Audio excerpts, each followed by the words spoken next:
Hello மக்களே, நம்ம இன்றைக்கி மீன் குழம்பு தான் பார்க்க போகிறோம். மீன் குழம்பு எப்படி வைக்கிறதுன்னு நான் சொல்லித்தரேன். இந்த மீன் குழம்புக்கு நீங்கள் எந்த மீன் வேணுனாலும் வாங்கிக்கோங்க. குழம்புக்கு தேவையான மீன் வாங்கிக்கோங்க, குழம்புக்கு போடுற மாதிரி.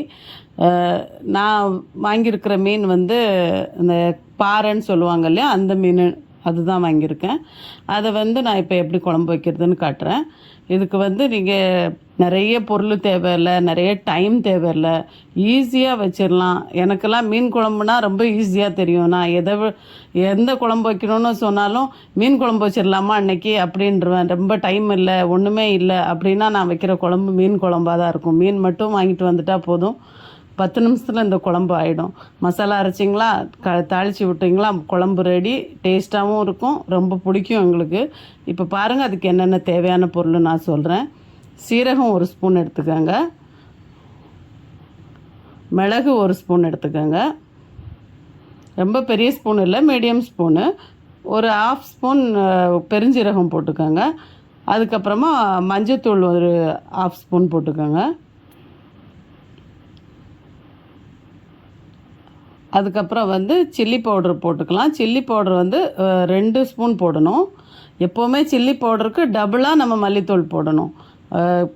மிளகாத்தூள் 2 ஸ்பூன் போடுறீங்கன்னா மல்லித்தூள் டபுளாக போடணும், 4 ஸ்பூன் போடணும். 4 ஸ்பூன் மல்லித்தூள் போட்டுக்கோங்க.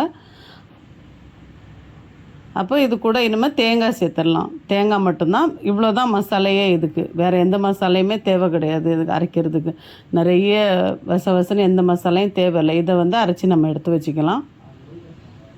அரைச்சி அதை தனியாக வச்சுருங்க. இப்போ நம்ம பாத்திரத்தை அடுப்பில் வச்சுட்டு நம்ம தாளிக்க ஆரம்பிச்சிடலாம். இதுக்கு 1 வெங்காயம் 2 தக்காளி இவ்வளோ போதும். ஒரு பெரிய வெங்காயமாக இருந்தால் பெருசு 1, சின்னதாக இருந்தால் ஒரு 2 வெங்காயம் 2 தக்காளி இவ்வளோ தான். எண்ணெய் ஊற்றி கடுகு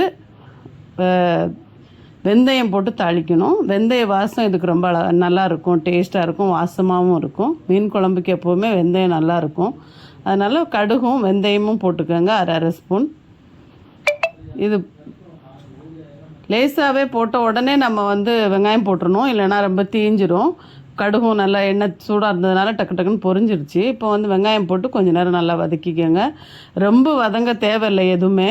மீன் குழம்புக்கு எல்லாம் கலர் மாறணும், இது மாறணும், ஃப்ளேவர் மாறணும் அப்படிலாம் ஒன்றுமே இல்லை. வெறும் சும்மா வதக்கி விட்ருங்க.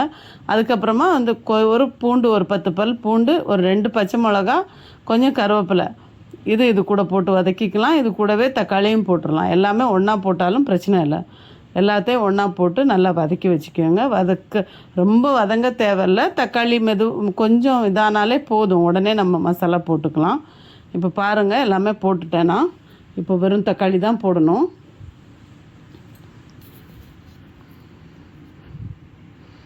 தக்காளி போட்டுட்டு அப்படியே பூண்டு, பச்சை மிளகா, என்னென்ன நம்ம இருக்குதோ அதை போட்டுட்டு வதக்கிற வேண்டியது தான். ஒன்றுமே இல்லை, இவ்வளோதான் மசாலா. இதுக்கு ரொம்ப ஓவராக போட்டால் மீன் குழம்பு ஃபுல் டேஸ்ட்டே மாறிடும். இது கொஞ்சம் வதங்கி வந்ததுக்கப்புறம் இப்போ நம்ம அதில் மசாலா ஊற்றிடலாம். அரைச்சி வச்சுருக்கிறத வதங்கிடுச்சு மோஸ்ட்லி. இன்னும் ஒரு டைம் லைட்டாக கிண்டி விட்டுட்டு நம்ம போட்டுற வேண்டியது தான்.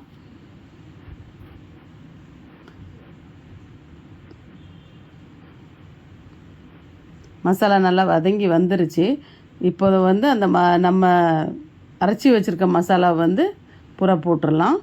இதுதான் இதுக்கு தேவை. குழம்புக்குள்ளே திக்னஸ் இதுதான் கொடுக்க போகுது. அந்த தேங்காவும் இந்த மசாலையும் தான் இந்த குழம்புக்குள்ளே திக்னஸ், வேறு அதில் எதுவும் இல்லை நம்மக்கிட்ட. ஆனால் இதை போட்டு ஒரு 2 கிண்டி விட்டுட்டு ரொம்ப நேரம் அது வதங்கவும் தேவையில்லை, சும்மா கிண்டி விடணும்.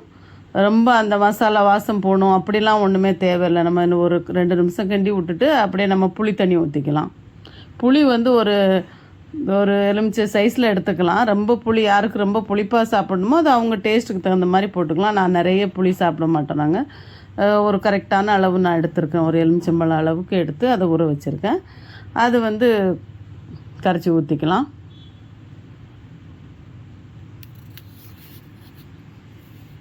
அவ்வளோதான். தண்ணி உங்களுக்கு எவ்வளோ தேவையோ வச்சுக்கலாம்.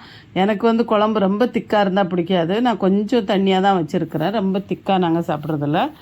தண்ணியாக வச்சாலும் இது நல்லா தான் இருக்கும், திக்காக வச்சாலும் நல்லா தான் இருக்கும். உங்களுக்கு எப்படி தேவையோ நீங்கள் அப்படி தண்ணி சேர்த்துக்கோங்க. நான் பாருங்கள் எவ்வளோ தண்ணி சேர்த்துருக்குறேன். ஏன்னா இது இப்போ கொதித்து கொஞ்சம் காயும் போது இன்னும் கம்மியாகும். மீனும் குழம்பும் சேர்ந்த மாதிரி தான் வரும். ஆனால் ரொம்ப தண்ணி ரொம்பவும் ஓவராக ஊற்ற வேண்டாம், மீடியமாக ஊற்றிக்கங்க. நம்ம தேவையான அளவுக்கு ஊற்றிக்கலாம். இப்போ நல்லா கொதித்து வந்ததுக்கப்புறம் அதுக்கப்புறமா மீன் போட்டுக்கலாம். மீன் வந்து கொஞ்சம் ஜாஸ்தி போடுங்க. மீன் ரொம்ப கம்மியாக போட்டிங்கன்னா குழம்புல டேஸ்ட் வராது. மீன் நான் எப்போவுமே கொஞ்சம் கூட போடுவேன். ஒரு 2-3 துண்டு வச்சு நிறைய பேர் குழம்பு வைப்பாங்க, அப்படிலாம் வைக்காதீங்க. கொஞ்சம் நல்லாவே தாராளமாக மீன் போடுங்க. தலை, வால் சைடு இதெல்லாம் போட்டு குழம்புல போட்டுருங்க. பாக்கி நீங்கள் ஃப்ரைக்கு வச்சுக்கிட்டா கூட. அதனால் போட்டு இப்போ வந்து நம்ம வந்து ரொம்ப ஃபாஸ்ட்டாக வைக்கக்கூடாது. ஸ்லோவில் ரொம்ப கிண்டியும் விடக்கூடாது. ஒரே ஒரு டைம் இடையில திறந்து லைட்டாக இப்படி கிண்டி விடணும். போட்டு கரண்டி போட்டு ரொம்ப கிண்டக்கூடாது, அது வந்து உடஞ்சிரும். இப்போ ஆயிட்டு குழம்பு ஒரு 5 நிமிஷம் 10 நிமிஷத்துக்குள்ளே ரெடி ஆகிடுச்சு. 10 நிமிஷம்தான். இப்போ அழகாக இருக்குது, சூப்பராக ரெடி ஆகிடுச்சு. போட்டு நல்லா சாப்பிடுங்க.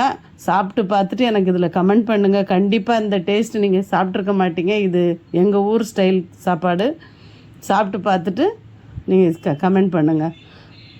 தேங்க்யூ.